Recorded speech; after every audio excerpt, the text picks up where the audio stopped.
Bonjour, merci beaucoup pour votre invitation et de me faire l'honneur de vous parler de notre expérience sur le traitement vasculaire des syndromes post-thrombotiques invalidants. Alors j'utilise le terme invalidant parce que je trouve que le terme léger, sévère, notamment lié au score de Villalta, est parfois inadapté.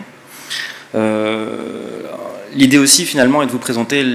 l'expertise et notre expérience dans l'Hexagone à travers un travail que nous avons eu l'honneur de publier déjà il y a 2 ans sur 15 centres de médecine interventionnelle endovasculaire avec 700 patients enrôlés. Donc, l'objectif du traitement du syndrome post-thrombotique est de lever un syndrome restrictif dont on fait le diagnostic clinique, échographique et par phlébo-TDM, par recanalisation endovasculaire associée à une angioplastie et la mise en place de stenting primaire, étant donné qu'il s'agit de lésions anciennes, cicatricielles, fibreuses,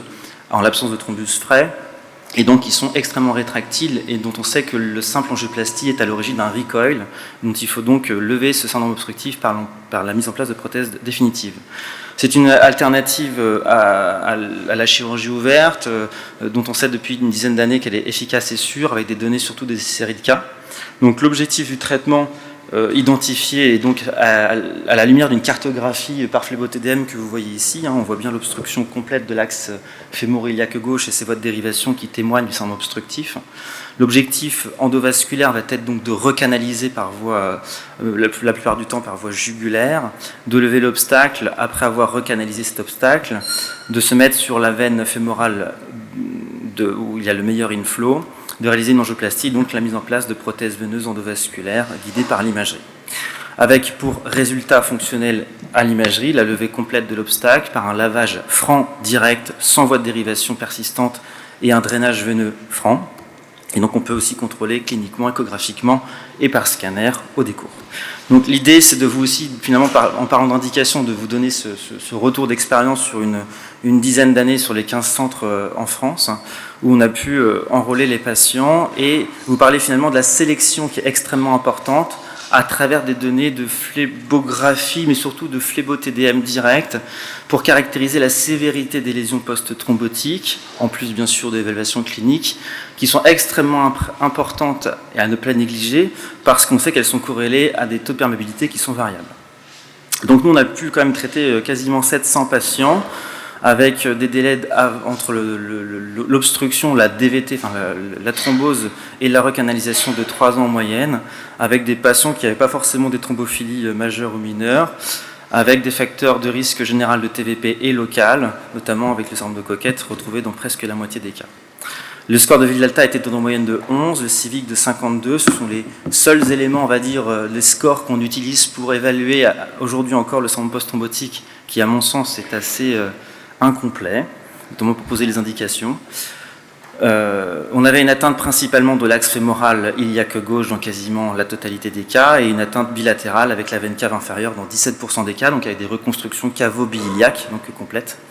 avec des scores de gradation de sévérité dont je vous parlais à l'instant, entre 0, 1 et 2 et 3, de manière 1 tiers, 1 tiers, 1 tiers, et beaucoup moins fréquemment, donc les grades 3, dont on sait finalement que ce ne sont pas forcément les meilleurs candidats. Pour vous parler un peu de résultats quand même, parce que finalement c'est un haut taux succès,